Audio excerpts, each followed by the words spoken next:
Greetings, Wilkinson here. Today my guest is Ricky Reidling. And first of all, say hi, Ricky.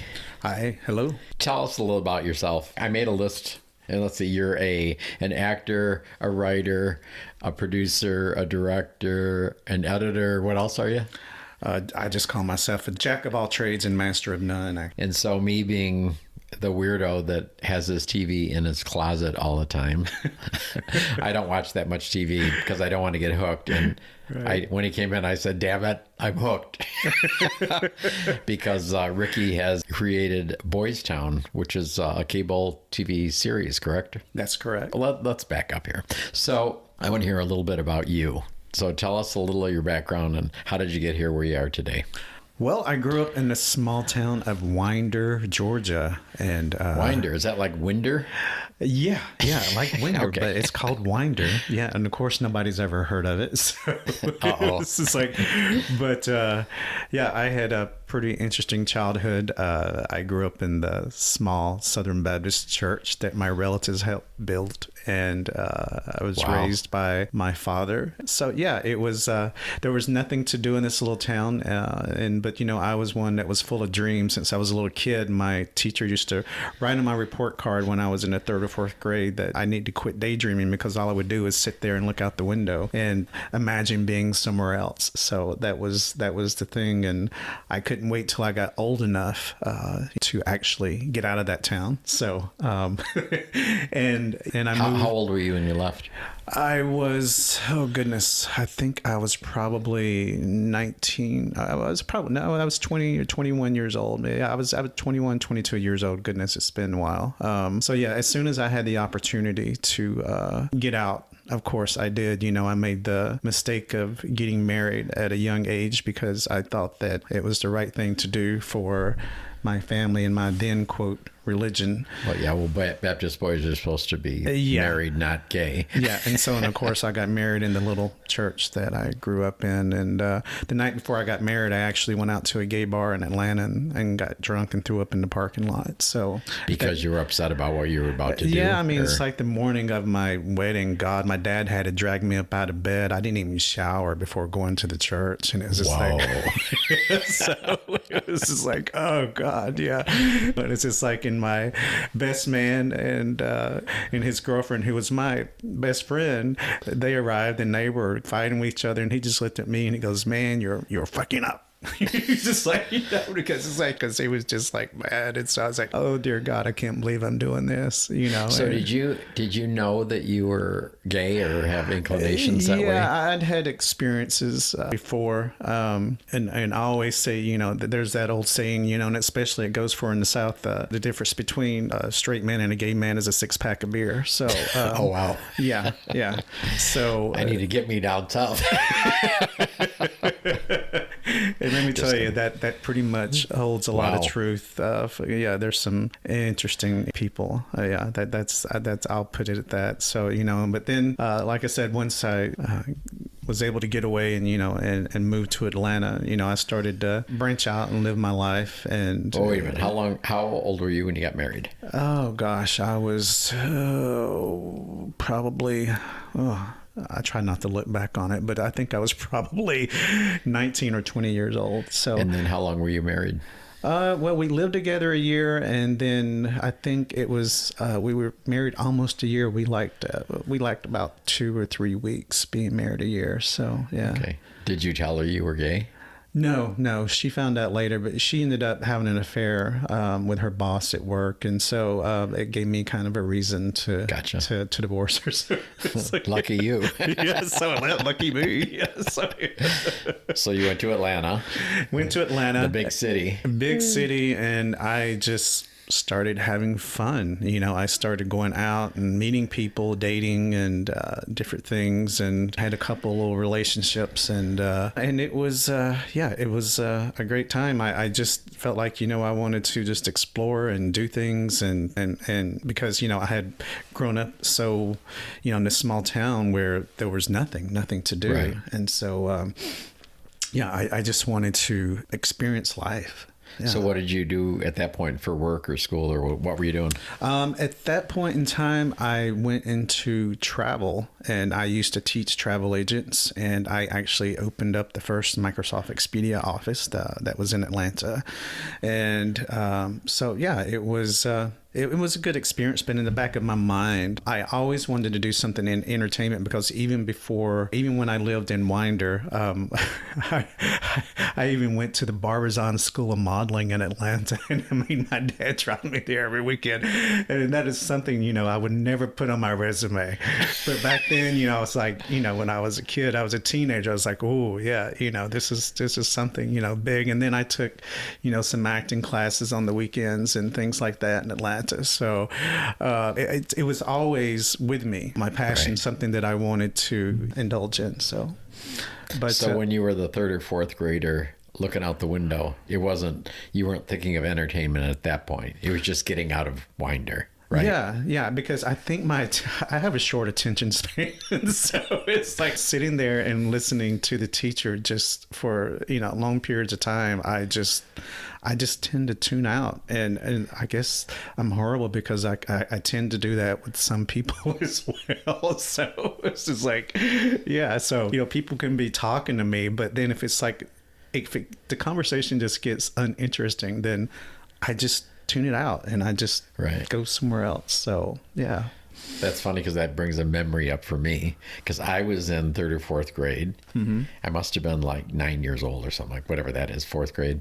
It was springtime. I was looking out the window and I said to myself, I wish it was 10 years from now. I didn't want to be there. I totally forgot I said that. And then I was in basic training in the Army, and it was spring. And I remember this vividly. I was sitting on a bleacher looking out, and the sergeant they had empty ammo boxes, but he was shooting them with real bullets and exploding them, showing us what would happen to our heads if we got shot. And it's weird, but that memory came back to me, and I figured it out. And as near as I can tell, it was like 10 years later, I thought of it again. Boom.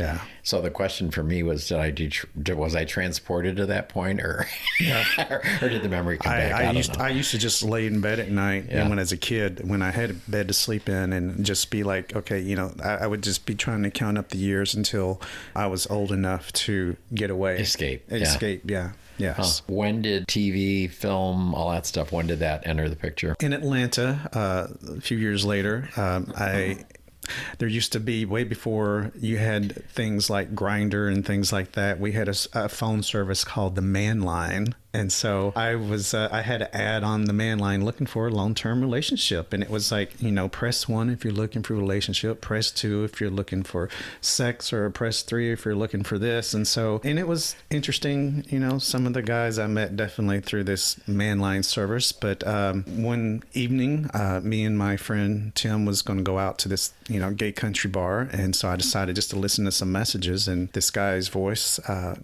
I liked the way he sounded, and I'm like, told Tim, I said, let me call him. So I called him up, and we had a good conversation for a few minutes. And he's like, if you maybe want to meet up, and he said, sure, when? And I said, how about now? So I was just like, and the funny thing is he lived right behind where the gay country bar was. Oh, really? Oh, yeah. So it was very convenient. So like, let's meet now. Do you always beat around the bush like that? Yeah. I've always been kind of like that, So, so he had a girlfriend staying with him at the time, and so and he lived in a small 1-bedroom apartment. It was really cute. But me and my friend Tim was sitting in this overstuffed chair across from them, and you're in the apartment at this point. So we were at the apartment at this time. So, and behind was the kitchen. Then you had a bathroom and then a bedroom. So I just looked at him. I said, you want to give me a tour of your apartment? He's like, sure. Okay. So we got up and walked behind the chair. He's like, okay, here's the kitchen. We walked over to the bathroom. Here's the bathroom. So we walked in his bedroom, was standing there, and he's like, here's the bedroom. And all of a sudden he just just reaches in and gives me this big kiss. And so it was like, I said, I think we better get back in there to our friends. And so we've been stuck together ever since, going on 25 years now. You're kidding. No. So what's the name of that line again? Just kidding. I tease him all the time that I'm going to trade him in for a newer model. So that's my thing with him. So wow. Yeah. And what's his first name? Michael. Yeah. Okay. Yeah.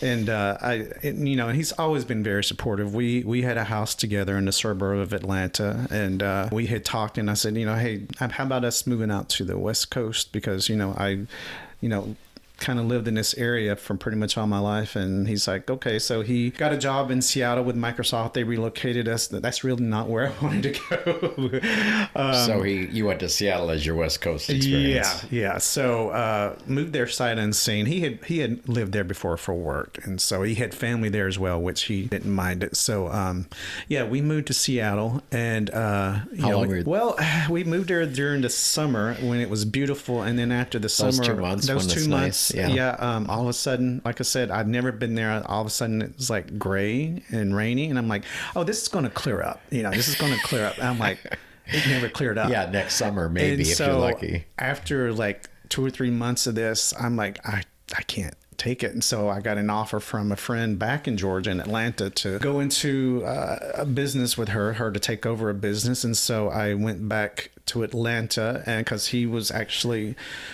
traveling for work, so he would stop through Atlanta, a couple times a month. So, but after about 6 months, it got to be too much, and just a separation. So I went back to Seattle, and I just told him, I said, I can't stay here, can't do it. So I lived my whole adult life in Seattle. Oh, so God. I get you.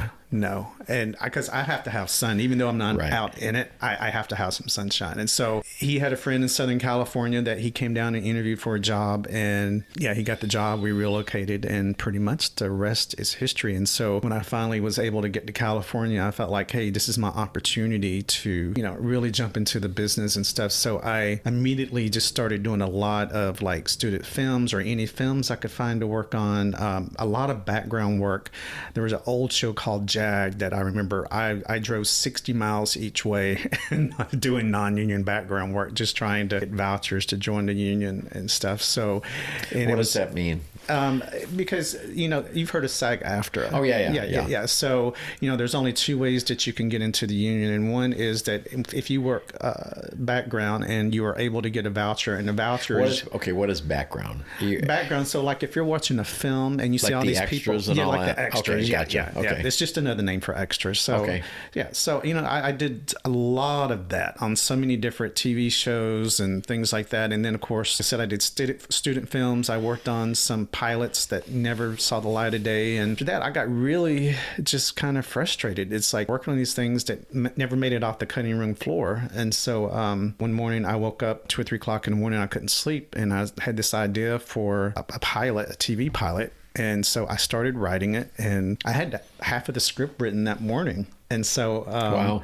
Yeah. And so I finished writing the script, went to LA and did auditions, and gosh, I received over 1,000 headshots. That's back when people actually used to send you headshots before we had it online. And so there's a lot of starving actors out there. Yeah. And we got, I got this amazing cast together, and the pilot was called BoysTown. Hey, all right. So I got this amazing cast, a great storyline, and I had no money to do it with. Minor detail.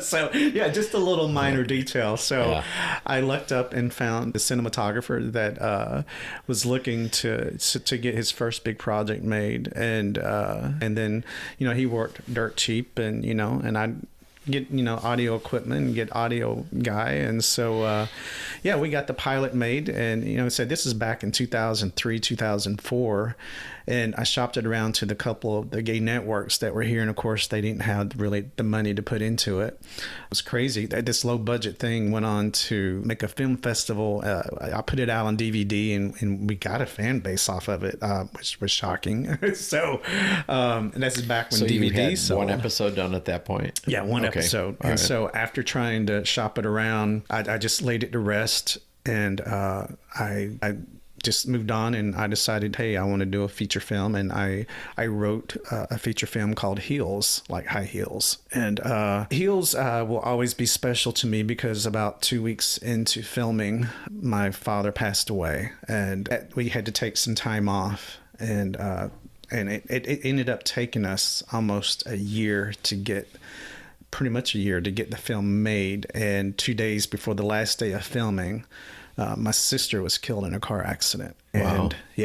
And so that really, I didn't have no choice but to film that last day of filming, because the girl who played my girlfriend in the film was actually moving away to the East Coast. So if we didn't get that last day, I had to finish it, because it was a huge, club scene, which I don't even know how I got through it, because it was I was just a hot mess, and so I don't even think I remember some of it, because it was just it was just really difficult to get through. But I knew that that's what my sister would have wanted as well, so I made it happen. And so after Heels, I decided I wanted to give BoysTown another try, so I wrote another pilot, and I was lucky enough to have one of the VP of production in Canada for a cable network on my social media. And so he saw that I was filming a new pilot, and he sent me a message and said he looks forward to seeing it. So I sent him the new pilot, and sure enough, we got picked up for, we ended up with 2 seasons, 17 episodes that I wrote, directed, edited, and played one of the lead characters in. And so it was a tremendous amount of work, and I think I undersold myself for budget wise, but it was worth it, because I just wanted to get it made. So that's what it was all about for me. So but it was I had a good team, great guys to work with, and we're a mixture of gay and straight, but when they come to the set, it's just like a job. Some of them are straight. Yes. Oh yeah. There's a mixture of gay and straight. Really? So, oh yeah. That's one thing that I think is is kind of irritates me, because you hear a lot of these folks saying, it's like gay actors should play gay characters, or straight actors should not be playing gay characters. And I'm like, gay characters shouldn't play straight actors. Yeah, well, and that's the thing. When I do auditions, they come in the room, I don't ask them, hey, are you gay? It's like, no, I don't do that, because the one thing I do ask them, I make sure of, is, are you comfortable with same-sex situations? And I even put this on the breakdowns, when they see the audition, that you must be comfortable. This is a gay show. And then you don't know how many times that I try to cast someone, and then I ask them again, you're comfortable, same-sex situation? And then, no. They just back out of it after, they've auditioned, did all this stuff and everything. And I'm just like, Jesus, why are you wasting your time, and why are you wasting my time? Right. And so, but no, why do you think they do that? They just not read, or what? Oh God, I don't get it. I really don't get it. So, but like I said, I had a great cast with BoysTown, and we had 2 good seasons, and I was I really got I was happy to get that second season, because we really, I think, even stepped it up even more in the second season than the first, with production value. But we had very fortunate, we had great locations for nightclubs and bars, and big beautiful homes by the ocean. And where did you film it? All over. Long Beach, LA. Second season, we filmed some here in Palm Springs. So yeah, it was a little bit of everywhere. So yeah, we would be in a different location for sometimes every day of the week. So where do you? So just for people listening, so I don't watch TV, and I used to. And movies, I don't really go to that many, but my TV is in my closet. However, since I knew I was doing the interview with Ricky, I went and bought the episodes and binged on 4 episodes, and now I'm hooked. Thank you. So therefore, I've seen some of it. Yeah. Of course, I want to know what happens to some of these characters. But so where do you get the ideas for the characters and the situations? Where do they come from? It's kind of like when you first create the characters. I think that's kind of like the hard part, because you want to, I think a lot of me is always living in this fantasy world of just being, able to just come up with these characters or storylines or things like that. And so when I first write like the first episode, and what I do is when I'm writing is I put myself into this character. Like, you know, I get to know them from when I audition them, you know, how they perceive themselves, because I think I write a lot of them into the character. But also when I'm writing, I step into their shoes and say, like, hey, is this really macho guy? Is this really the sensitive guy, or is this whatever? Right. So that's just really kind of like how I went with it. And when I got writing, it was like the more I wrote, the easier it got to come up with these storylines, because especially in a series, because, you know, it's just a continuation from one episode to the other. So, but that's where, like I said, you come up with things. But for me, the best part of it was, you know, because I'm self-taught pretty much everything. And so even with editing for BoysTown, I was horrified because that was my first big editing gig I've ever done. And so I can't imagine learning all that. Yeah, I mean, from what I've had to learn just to do the podcast. Yeah. And I mean, you know, self-taught, just, you know, doing all this stuff. And so, you know, but because, you know, I really wrote some touching stuff, some funny stuff, some touching stuff, and some, you know, really dramatic stuff. But, you know, I had a great editor, not editor, but a composer that I work with that's in New York City. And we've met each other, I think, 2 or 3 times, and I don't know how many years. He's been my composer for Hills and BoysTown and New Pilot, Some Kind of Wonderful, which I'll talk about in a minute. But we did everything through the internet. We would do the scenes, and I would get them done, and I would upload them onto a private sector like YouTube or something. And he would do the music, and, you know, I would give it like a yay or nay, or if we can modify it. But seeing the music really, you know, putting everything together and seeing these guys bring it, you know, emotionally, it was just like, that's like the rewarding part for me, because seeing somebody bring my words to life, that's a rewarding thing for me. Right. Yeah. So there's a lot of action, a lot of characters already in 4 episodes. We had 8 lead characters, yes. Is that based on your life experiences? I mean, that's a lot of drama. No, there's a lot of... I played a therapist, and let me tell you, he's kind of cuckoo for Cocoa Puffs, if you ask me. But he goes into these fantasy worlds with his clients where he's like sitting there talking to them. Next thing you know, he sees them naked on a couch in different positions, and they're climbing on top of him and all this kind of crazy stuff. And it's just like, oh my God. So don't ask me why. I mean, I don't even know if I really ever even liked my character. He was such a nut job in the first season, and it's actually second season he wasn't much better, but he doesn't mellow out.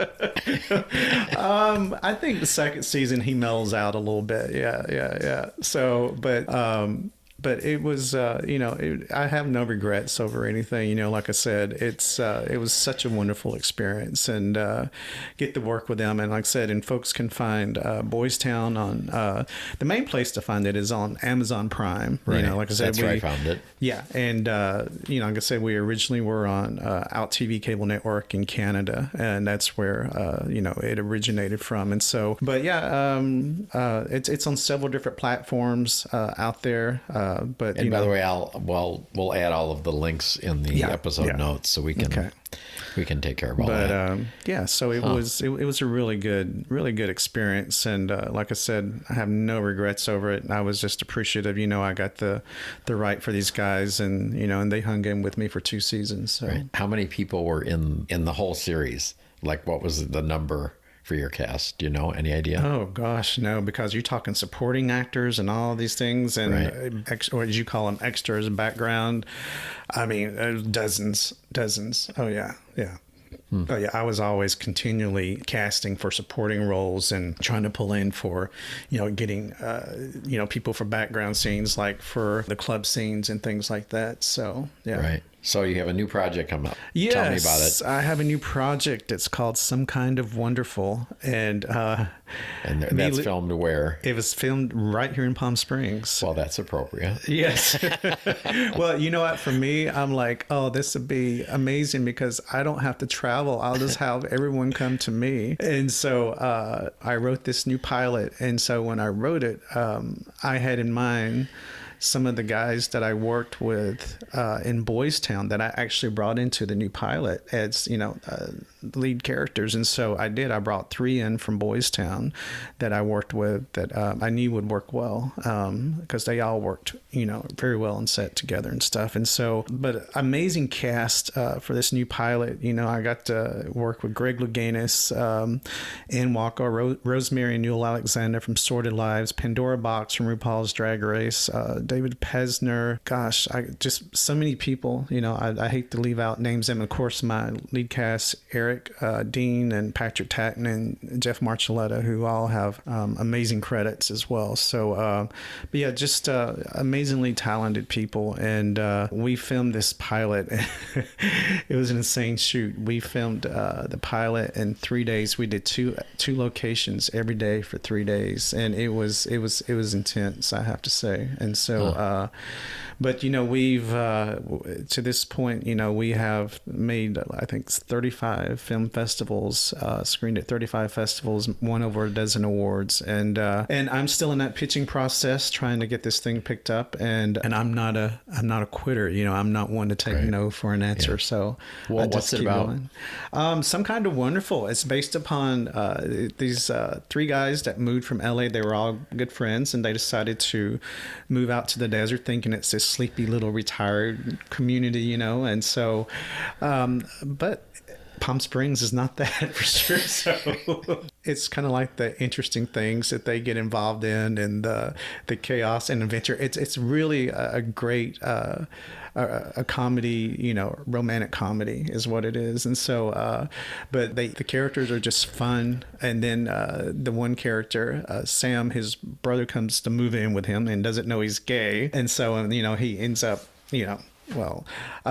telling him, but I'll leave it at that. But yeah, it's a really fun, like I said, we filmed at some amazing locations around town here, places that people would know that are local here, and or even people that have visited here, restaurants and nightclubs and dance studios and beautiful homes and things like that. So but yeah, it was great having them all here and getting to work with such amazing people, and I'm grateful for that. And hopefully like I say, we get to continue on with this, because wanting to get this made. So, yeah. How do you do that? How do you get it made? Well, what are the next steps? Get an executive producer on board, or somebody that's got connections. So they would not necessarily have the money, but they would know how to get the money, right? Or they would, have connections, let's say, to Peacock or HBO Max, or, a cable network, or, production company, things like that. So yeah. Okay. Yeah. And, and like I said, and this is something that, like I said, I'm passionate about, and it's a really tough business, because I'm kind of like out of the Hollywood light now, but I keep making connections, and right. So, and finding people that do know other people, but it's just a slow process, like you wouldn't believe. It's just like, that's one thing I've learned in this industry, is to have patience. I'm Taurus, I'm a Taurus. I'm stubborn as hell, but I've learned to have patience, because I know nothing's going to happen overnight, and I've had to work hard for everything that I have, and I'm very grateful for everything that I have been able to accomplish, and I'm very humble about it. People will recognize me from the shows and stuff. Of course, Palm Springs being a tourist town, because we were like playing somewhere all around the world on some platform, every day. And so we'll be in a gay bar, and somebody will walk up, "Are you Ricky?" It's like, my husband was out a couple of weeks ago, and it's like, yeah. It's like, "I love your movies." I'm like, okay. I'm like, okay, thank you. So it's like, can I take a selfie with you? Do they do that? I'm sorry. Do they want to take a selfie with you or anything? Not a selfie. No, I think they just respect my space, but they just come up and, and do that, and I don't mind it. I mean, it makes me feel good. And I still get people finding me on social media, telling me how much they appreciate what I did and all that stuff, and I get tweets from around the country, and it's around the world even. And so, and emails and things. So yeah, it makes my work worth it, actually. Right. So it really does. So. Well, you may have answered a little of my question in that, but why do you do what you do? What's the main motivation? Because you know what? I love to entertain. I love to make people laugh. I love to make people feel something. And if I can make somebody feel an emotion, make you laugh or make you want to cry, or, I feel like I've done my job. Right. So, and that's what it is for me. It's like, it's just in me to just, to bring that out and to work with such great talent that I've been able to work with that can do this. And, I've just been so grateful for it. So, and I'm grateful you came in. Well, thank you. It was great to have you here and chatting. Yeah, it's been great. Look forward to finishing BoysTown. I hope you don't. You made me cry this morning in parts, I got to admit. And you made me laugh, so it's working. And that's what makes me. That's what makes my work worth it. Yeah, So, it was great. Yeah. Thanks again, Ricky. Thank you for having me.